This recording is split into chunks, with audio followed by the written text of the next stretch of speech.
kasih di dalam Tuhan, Shalom. Mari kita berdoa sebelum kita mendengarkan kebenaran firman Tuhan.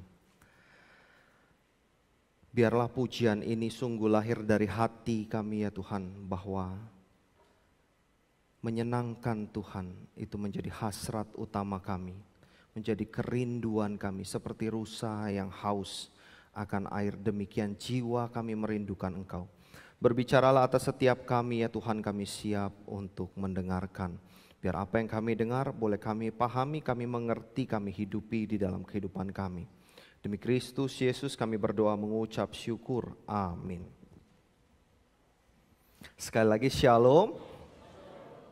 Hari ini kita akan bersama-sama membahas satu tema, yaitu membagikan kepuasan yang menambah kepuasan. Bapak Ibu, saya ajak setiap kita buka Alkitab kita. Buka Alkitab kita dari Yohanes pasal 4 ayat 27 hingga 42. Kita buka Alkitab kita ya, karena di layar tidak ada. Yohanes 4 ayat 27 hingga 42. Saya baca ayat 27, Bapak Ibu sekalian baca ayat 28. Kita baca bergantian hingga ayat yang ke-42. Ayat 27, pada waktu itu datanglah murid-muridnya dan mereka heran bahwa ia sedang bercakap-cakap dengan seorang perempuan.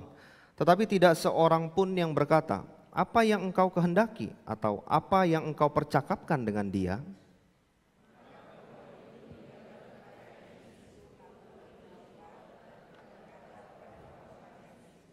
Mari lihat, di sana ada seorang yang mengatakan kepadaku segala sesuatu yang telah kuperbuat. Mungkinkah dia Kristus itu?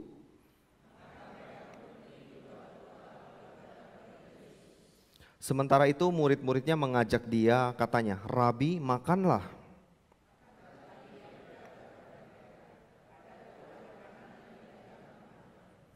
Maka murid-murid itu berkata seorang kepada yang lain, adakah orang yang telah membawakan sesuatu kepadanya untuk dimakan?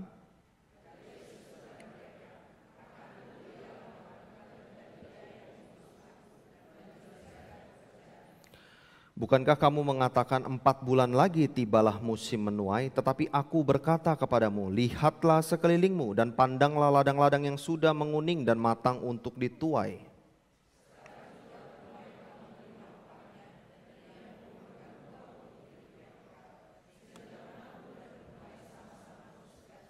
Sebab dalam hal ini benarlah peribahasa yang seorang menabur dan yang lain menuai.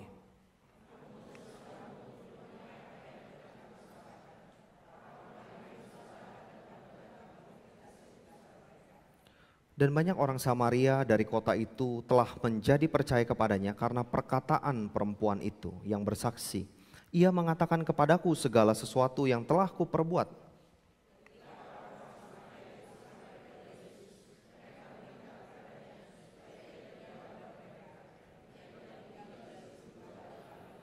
Dan lebih banyak lagi orang yang menjadi percaya karena perkataannya bersama-sama. Dan mereka berkata kepada perempuan itu, kami percaya tetapi bukan lagi karena apa yang kau katakan. Sebab kami sendiri telah mendengar dia dan kami tahu bahwa dialah benar-benar juru selamat dunia. Sedemikian jauh pembacaan firman Tuhan pada pagi hari ini Bapak Ibu. Kita melanjutkan eksposisi dari Injil Yohanes. Dari teks ini kita mau belajar 2 prinsip penting Bapak Ibu. Yang pertama yaitu tentang penginjilan itu dasarnya harus kepuasan yang sejati. Bapak Ibu, teks yang kita baca barusan kita melihat itu bisa adanya excitement atau antusias dari Yesus yang digambarkan oleh Rasul Yohanes di ayat 32 waktu Tuhan Yesus bilang, padaku ada makanan yang tidak kamu kenal. Padaku ada makanan yang tidak kamu kenal. Perlu kita ingat Bapak Ibu, 2 minggu sebelumnya kita udah bahas teks ini. Perjalanan ke Samaria membuat Yesus itu letih di ayat yang ke-6.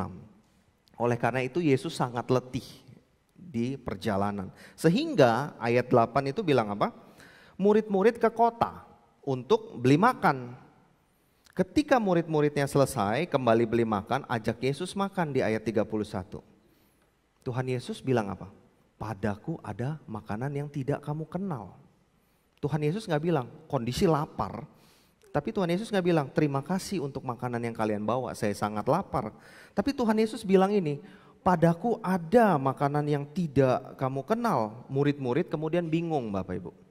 Murid-murid bingung sampai siapa yang bawain Yesus makan? Pertanyaannya kan begitu. Jadi situasi ini sama seperti ketika Yesus bicara dengan Nikodemus satu pasal sebelumnya. Waktu Tuhan Yesus bilang kalau orang tidak dilahirkan kembali tidak bisa melihat kerajaan Allah. Nikodemus bilang bagaimana mungkin saya masuk lagi ke rahim ibu untuk dilahirkan.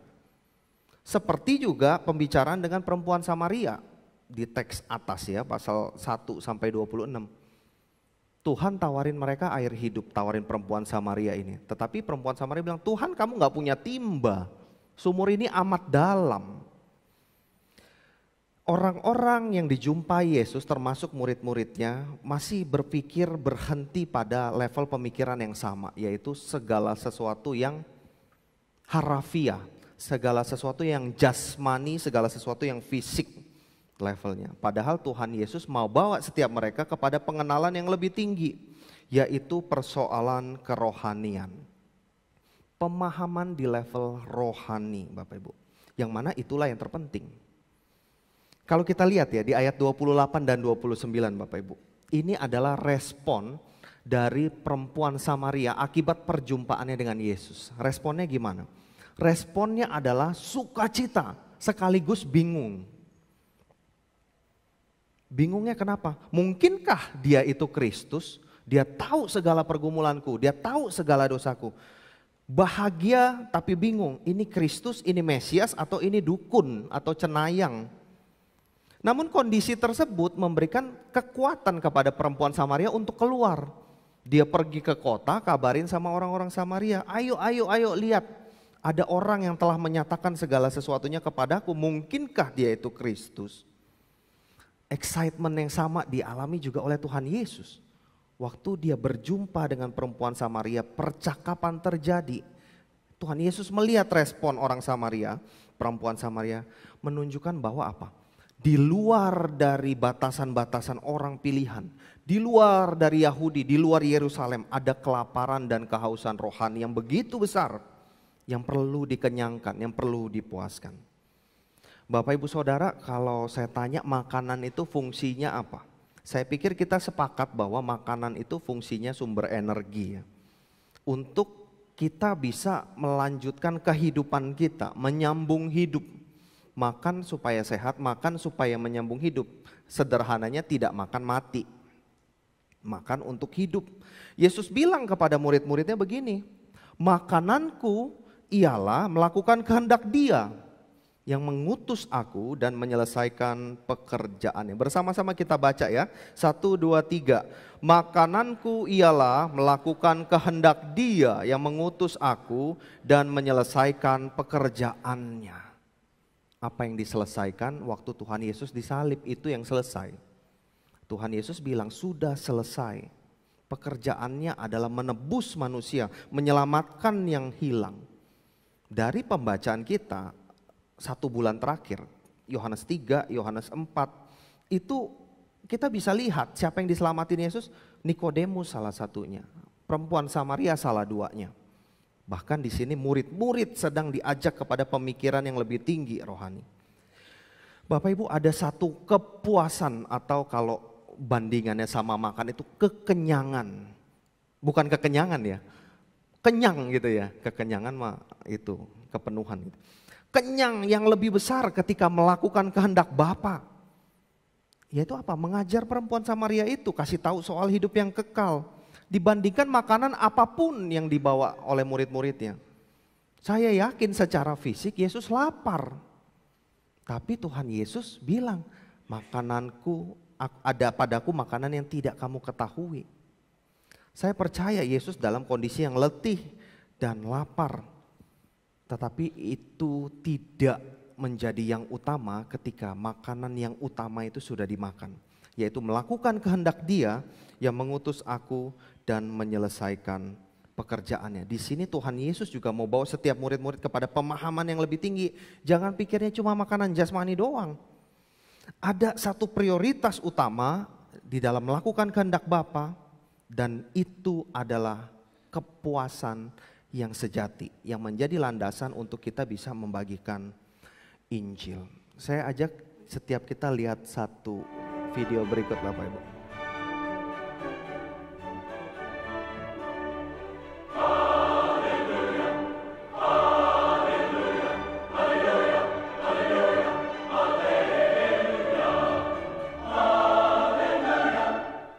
Nah ini keluar nih, nah ini ya.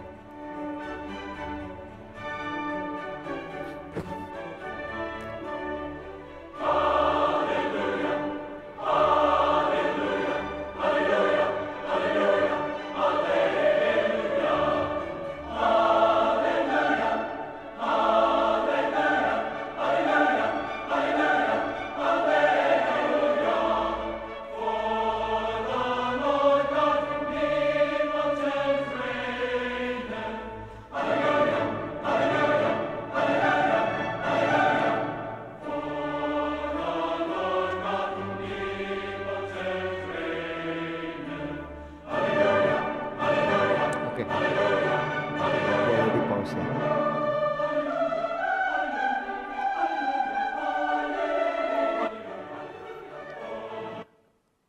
Saya yakin kita semua tidak asing dengan lagu ini ya, betul?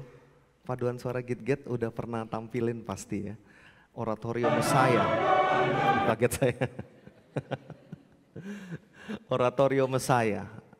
Ini merupakan satu dari 53 lagu yang diciptakan oleh Georg Friedrich Handel dalam sebuah oratorio yang begitu menempel di benak setiap kita yang berjudul Mesaya.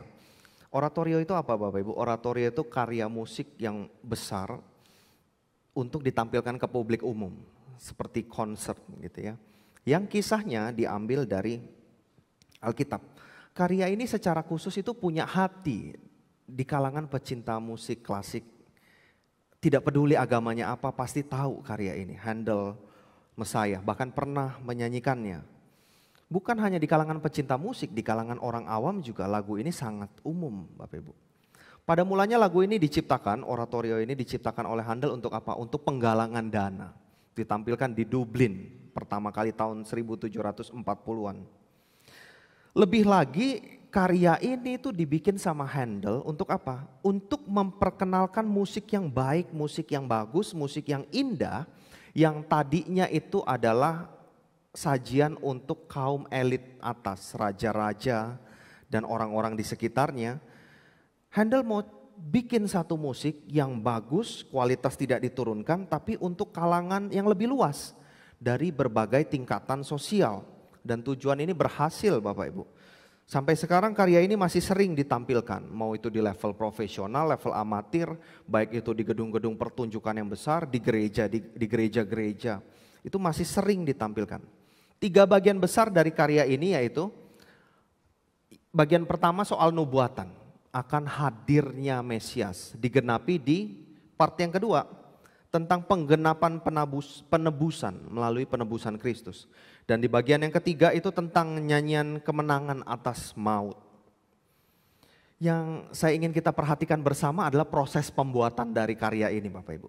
Menurut Bapak Ibu, untuk menciptakan lagu dengan kompleksitas seperti ini, kalau ditampilkan 3 part itu kurang lebih 2 jam, 53 lagu, 3 bagian besar, itu butuh waktu berapa lama bikin? 2 tahun, setahun, 6 bulan. Dia bikin ini dalam waktu 24 hari Bapak Ibu. 24 hari, minggu-minggu yang intens dia bikin lagu ini. Sampai ketika karya ini dalam proses pembuatan, Handel itu kerja dalam jangka waktu yang panjang tanpa makan. Dan istirahatnya kurang.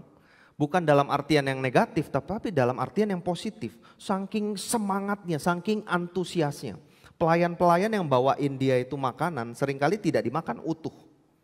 Bahkan pelayan-pelayan sering mendapati dia itu sedang meneteskan air mata ketika menulis karya ini. Dan di akhir dari part 2, Haleluya Chorus itu penutup dari part 2.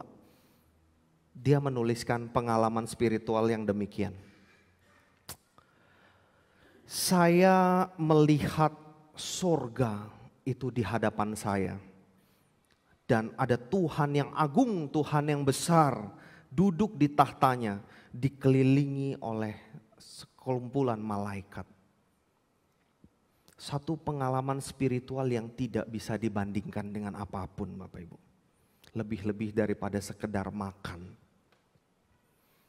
Ini adalah pengalaman spiritual yang dialami Handel. Kepuasan ini juga yang Yesus rasakan ketika berbicara dengan perempuan Samaria. Dan dia mau ajarin kepada murid-muridnya tentang makanan rohani. Melampaui makanan jasmani. Keantusiasan terhadap hal yang paling penting.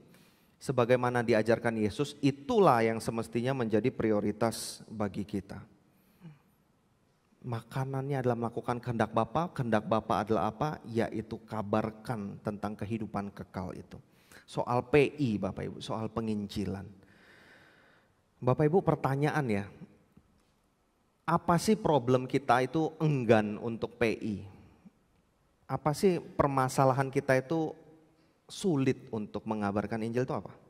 Susah, ya toh. Nggak bisa ngomong, bisa. Benerkah susah? Dibilang susah-susah banget? Enggak juga loh. Kenapa? Karena kalau metode EE itu dulu yang versi panjang 30 sampai 45 menit, mungkin sampai 1 jam. EE sekarang punya versi singkat. Ini salah satu metode penginjilan ya Bapak Ibu. Metode penginjilan yang compact, cuma pakai 5 jari bisa menjelaskan tentang keselamatan. 5, 10 menit, 15 menit selesai.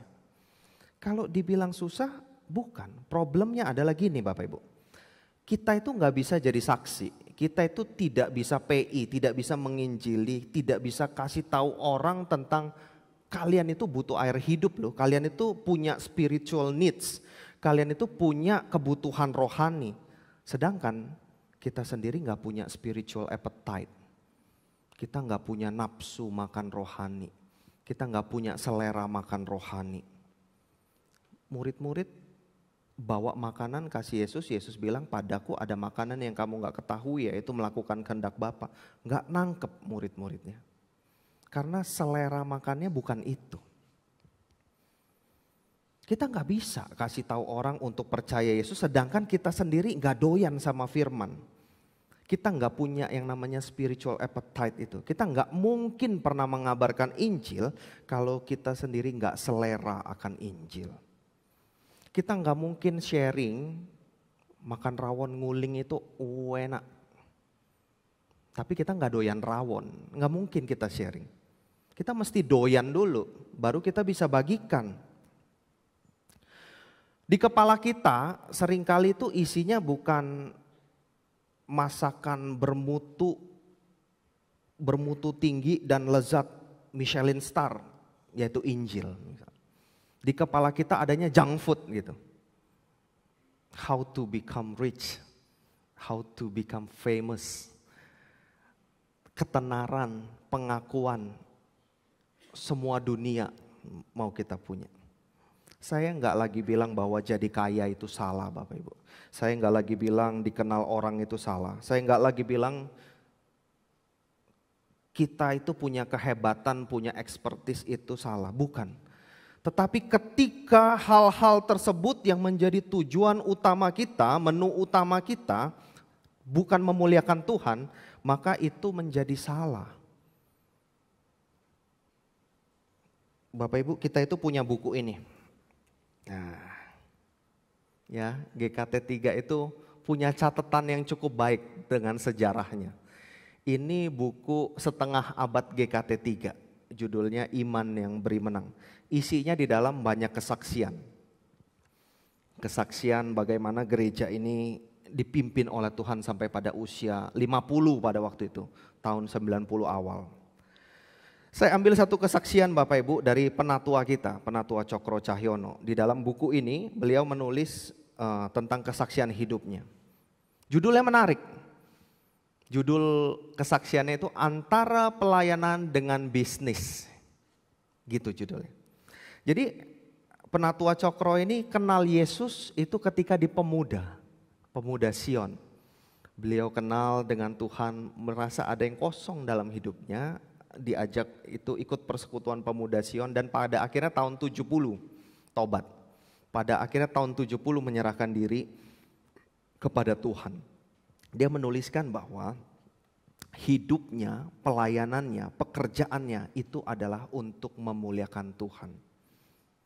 Dan menarik, prinsip beliau tentang pelayanan dan bisnis yang saya kutip secara letterlek begini Bapak Ibu. Beliau tulis, antara pelayanan dan bisnis, pekerjaan dan pelayanan merupakan dua hal yang saling mendukung. Di dalam pelayanan, kebenaran firman Tuhan menerangi dan memberkati usaha atau bisnis. Sedangkan bisnis terhadap pelayanan merupakan unsur penunjang dan pengembalian kepada Tuhan serta pengakuan kedaulatan Tuhan atas rezeki dan berkat. Ini beliau tulis demikian Bapak Ibu. Dari sini kita bisa melihat bahwa ada satu prinsip hidup doksologi. Segala sesuatu adalah bagi Tuhan dari Tuhan. Jalanin bisnis, jalanin usaha itu harus disenterin sama firman. Supaya gak lari kiri, gak lari kanan. Harus diterangi, harus diberkati oleh firman. Artinya bisnisnya sih genah. Sedangkan bisnis pengembaliannya kepada pelayanan apa? Penunjang pengembalian kepada Tuhan serta, ini penting, pengakuan kedaulatan Tuhan bahwa berkat rezeki itu dari Tuhan. Kita lihat Bapak Ibu, prinsip hidup ini. Doksologi, segala sesuatu untuk kemuliaan Tuhan. Pakai dunia untuk memuliakan Tuhan. Jangan pakai Tuhan untuk memuliakan dunia. Jangan manfaatkan Tuhan untuk memperoleh dunia, kebalik. Sehingga makanan kita itu seharusnya adalah melakukan kehendak Bapa. Kalau kita nggak makan ini kita mati Bapak Ibu. Inilah yang menopang kita, bukan makanan jasmani, bukan kekayaan. Nggak ada sesuatu pun apapun di dunia yang bisa dibandingkan dengan ini. Ini yang membuat kita itu terus hidup. Hidup yang sesungguhnya hidup. Sampai kalau pemazmur bilang, aku suka melakukan kehendak-Mu. Ya Allahku, Taurat-Mu ada di dalam dadaku, ada di dalam hatiku. Bapak Ibu, kapan terakhir kali kita ngomong ini dari hati? Bahwa aku suka melakukan kehendak-Mu ya Allahku. Bukankah kita seringkali Tuhan tolong supaya kehendak-Ku yang jadi? Pernahkah kita bilang aku suka melakukan kehendak-Mu, aku suka Taurat-Mu ada di dalam dadaku. Ingat Bapak Ibu bahwa selera makan kita itu harus benar. Nafsu makan kita itu benar, yaitu Injil udah. Baru kita bisa kenalin Yesus kepada orang, tawarin air hidup, tawarin Injil kepada orang lain. Jangan kita doyannya junk food Bapak Ibu. Junk food itu apa ya? Seperti yang saya sebutkan tadi. Segala sesuatu di luar Tuhan. Hiburan, kesenangan dunia, ketenaran, kekayaan, kekuasaan. Kalau itu yang kita tawarin ke orang, itu makanan sementara. Kita ngajak orang itu mati bareng-bareng. Kita nggak ajak orang kepada kehidupan. Yang kita tawarin adalah hal-hal yang kosong. Yang mana perempuan Samaria sudah buktikan. 5 suami nggak cukup. Tambah 1 lagi masih nggak cukup. Karena bukan itu jawabannya. Kita diselamatkan untuk turut kehendak Tuhan. Itulah yang menjadi makanan kita. Kepuasan yang sejati, kenyang, yang betul kenyang. Yang kedua, penginjilan ini soal pekerjaan yang mendesak. Selesai bicara soal makanan Bapak Ibu, Yesus itu kemudian ngajarin murid-murid tentang penting dan mendesaknya tugas mereka. Kalau benih ditanam itu tumbuhnya butuh waktu, ada jangka waktu. Sampai mereka bilang begini,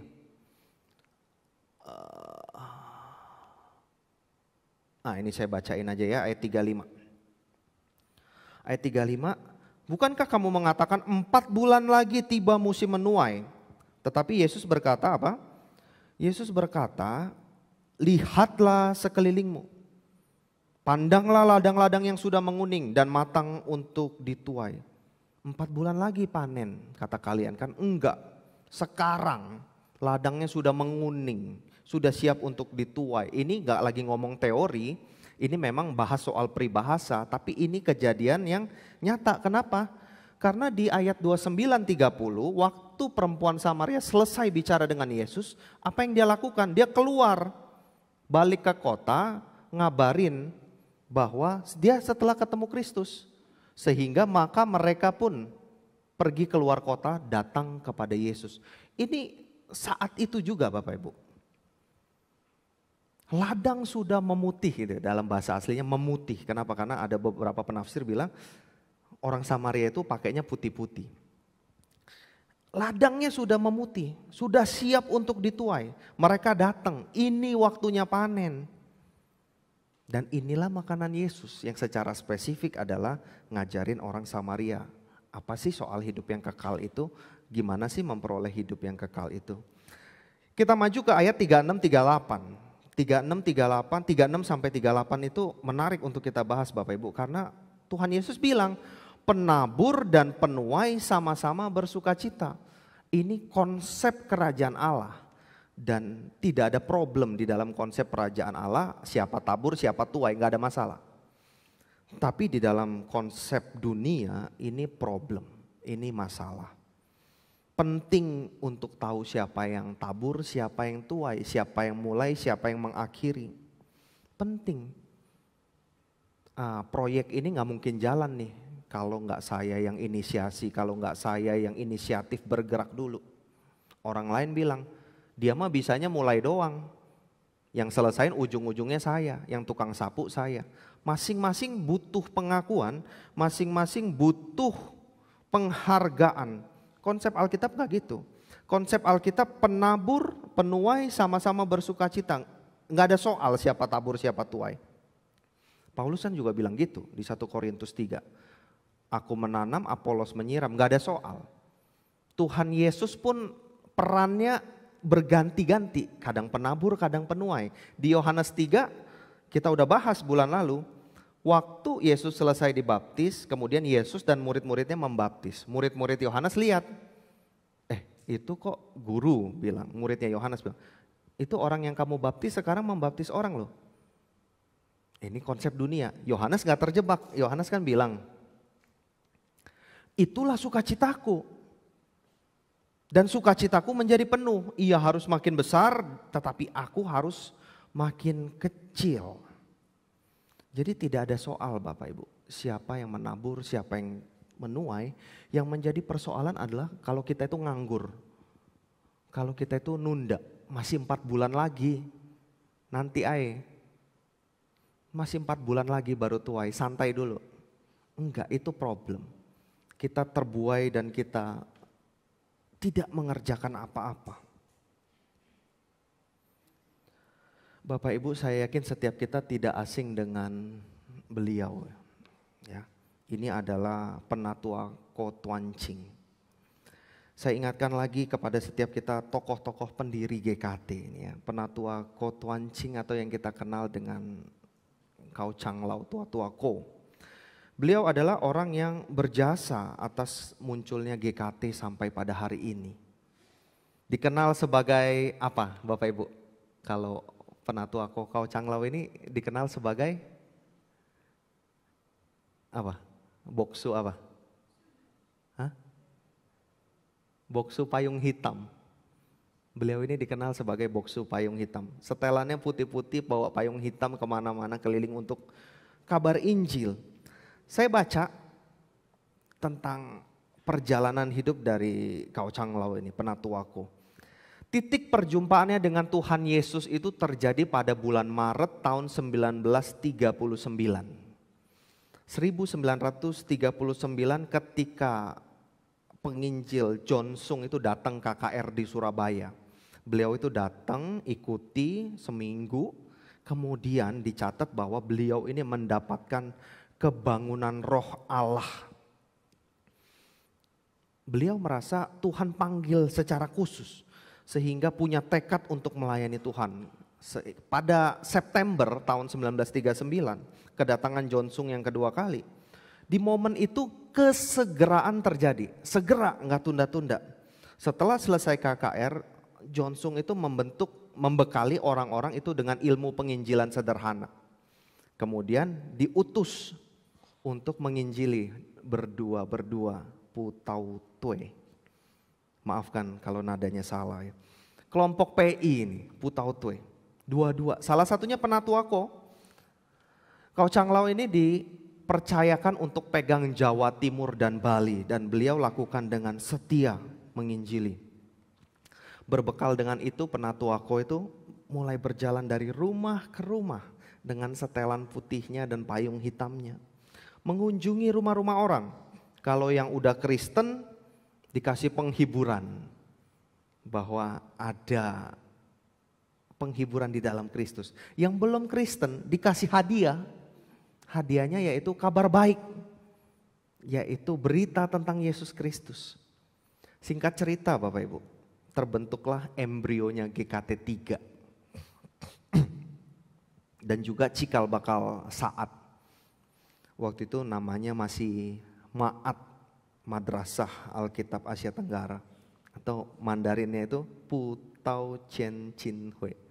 Maafkan lagi kalau nadanya salah ya.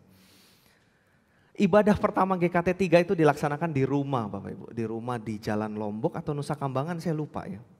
Pada waktu itu gak gampang. Tahun 40, 41, 42 itu Jepang waktu itu menjajah rumah-rumah itu dipakai. Jadiin gudang senjata. Sehingga kita mesti numpang waktu itu di GKT 1 Jalan Comboran. Sampai berjalannya waktu kita itu bisa dapat gedung Tumapel. Join dengan GKI Tumapel itu Tionghoa Kitokahwe yang berbahasa Indonesia. Saya mau bilang apa Bapak Ibu? Bahwa dari tahun 1940 beliau percaya sampai beliau dipanggil Tuhan tahun 1988. Itu ada dua prinsip yang kita bahas dari tadi. Prinsip bahwa Injil harus didasari dengan kepuasan yang sejati. Dan Injil itu harus dijalani dengan segera tanpa menunda-nunda. Itu beliau lakukan. Mengetahui kepuasan sejati, melakukan kehendak Allah dan segera selalu dalam mengabarkan Injil. Dalam perjalanan usia fisik bisa lemah, tetapi dia tidak berhenti melakukan doa menjadi menu utamanya. Apa yang didoakan? Doakan gereja, doakan rekan-rekan pelayan sambil sebut nama mereka satu persatu. Menjelang Tuhan panggil, ini doanya yang dicatatkan dalam buku kita Bapak Ibu. Ini doa beliau. Tuhan bangunkanlah gerejamu. Tuhan bangunkanlah gerejamu. Dikau segera datang. Amin. Bapak Ibu Saudara, Penatua Ko, Kau Changlao. Sebagaimana yang Yesus ajarkan, dia punya kesadaran akan kemendesakan, urgensi. Untuk melakukan pekerjaan Tuhan. Apa itu? Petabur dan menuai. Bapak Ibu kalau kita bayangkan Tuhan Yesus itu waktu ngomong, lihat itu ladangnya udah memutih, menguning. Kegembiraan seperti apa yang Yesus bagikan kepada murid-muridnya. Karena murid-muridnya gak kebayang. Masa kita injilin orang Samaria? Enggak dong, keselamatan kan punya Yahudi, eksklusif. Enggak, Tuhan bilang. Gak kepikiran sama mereka. Satu, Yahudi Samaria musuhan. Perempuan sama laki gak bisa bicara. Apalagi ini perempuannya moralnya gak benar dengan laki-laki tambah gak bisa bicara. Terlalu banyak tembok. Tapi kan Yesus terobos semua satu-satu. Kenapa? Karena itu makanannya. Itu melakukan kehendak Bapa. Bahwa keselamatan bukan hanya untuk Yahudi saja. Tapi untuk setiap yang percaya. Refleksi buat setiap kita Bapak Ibu. Kita ini gimana sekarang? GKT 3 ini di posisi apa? Kita pernah mikir gak tembus tembok-tembok yang Tuhan sudah tembus Bapak Ibu? Sinode kita di tahun 1968 Bapak Ibu. Itu menyatakan satu statement demikian. Bahwa gereja Kristus Tuhan yang asalnya adalah Tionghoa Kitokahwe itu tidak lagi Chinese oriented, tetapi menjadi gereja yang inklusif. Melayani Indonesia dengan segala bangsa dan sukunya. Nah ini sesuai dengan firman toh yang kita bahas dari tadi. Tetapi pada prakteknya gimana? Apakah kita inklusif di dalam penjangkauan dan eksklusif di dalam pengajaran, yang mana itu yang benar, kita nggak boleh kompromi soal pengajaran. Atau kita kebalik, kita eksklusif secara penjangkauan, kita mau jangkau yang mau kita jangkau aja. Tetapi kita kompromi terhadap pengajaran, inklusif terhadap pengajaran. Jangan kebalik. Dan ini menjadi refleksi bagi setiap kita untuk kita pikirkan bagaimana gereja ini jalan ke depannya. Pernah nggak sih kita pikir GKT 3 dari tahun berapa sampai tahun berapa segini-segini aja? Jangan-jangan kita sedang geser, jangan-jangan. Ini menjadi refleksi bagi setiap kita, refleksi bagi saya secara pribadi juga Bapak Ibu. Bapak Ibu sebagai penutup ya, ini berita bahagia bagi setiap kita ya. Kadang kita suka bilang penginjilan itu susah karena saya susah ngomong. Nggak pandai bicara, nggak ada karunia bicara. Jangan sampai nanti Tuhan ngomong seperti dia ngomong ke Musa. Siapa yang ciptakan lidah? Saya yang ciptakan lidah, Tuhan. Nggak ada yang susah. Karena apa? Di ayat 39 tuh begini. Banyak orang Samaria dari kota itu menjadi percaya kepadanya karena perkataan perempuan itu yang bersaksi. Ia mengatakan segala sesuatu. Yang mengatakan kepadaku segala sesuatu yang telah kuperbuat. Kita pikir ya, perempuan Samaria ini belajar teologi enggak? Enggak sih rasanya ya. Perempuan Samaria ini paham hukum Musa. Enggak, dia cuma paham yang terakhir itu Ulangan 18. Oh nanti akan datang nabi besar, Mesias, Taheb itu. Tapi toh dia bisa ngabarin. Siapapun bisa melakukan seperti yang perempuan Samaria ini lakukan. Ayo datang yuk ke tempatku, lihat aku menyembah Tuhan. Lihat aku diubahkan hidupnya di tempat ini, di gereja ini. Yuk ikut yuk, yuk ikut yuk persekutuan doa. Aku diberkati banget ikut persekutuan doa. Hidupku fokusnya lagi gak cuma pada diri tapi sama Tuhan dan sesama. Yuk datang yuk ke PA-PA kita. Gak susah ngomong gitu. Semua orang bisa, perempuan Samaria bisa. Dan biarlah Bapak Ibu, ini juga yang menjadi wake up call bagi setiap kita ya. Membangunkan kita kembali. Persoalannya kan hal yang gampang atau susah itu bukan masalah gampang susahnya. Masalahnya punya gak seleranya. Kalau kita punya seleranya, susah aja kita jabanin ya. Kita lakukan. Kalau udah gak punya seleranya, biar gampang juga kita gak mau lakukan. Mari sama-sama kita berdoa. Bapa di sorga, ampuni kami Tuhan yang mungkin terlalu nyaman di dalam kehidupan ini. Tuhan kasih kami kenyamanan hidup sampai kami lupa untuk segera kabarin Injil seperti yang Tuhan perintahkan. Ampuni kami Tuhan, kalau kami juga sering pilih-pilih siapa yang mau kami injili. Kelompok kami saja, orang yang selevel dengan kami saja. Ampuni kami Tuhan. Biarlah Tuhan hari ini terjadi, Allah Roh Kudus bekerja di dalam hati setiap kami. Menggerakkan kami, membakar kami kembali. Agar gereja Tuhan, sebagaimana yang tua-tua kami sudah doakan, bangunkanlah gerejamu ya Tuhan, bangunkanlah gerejamu. Karena Engkau segera datang, jangan biarkan kami menunda-nunda Tuhan. Demi Kristus Yesus kami berdoa, amin.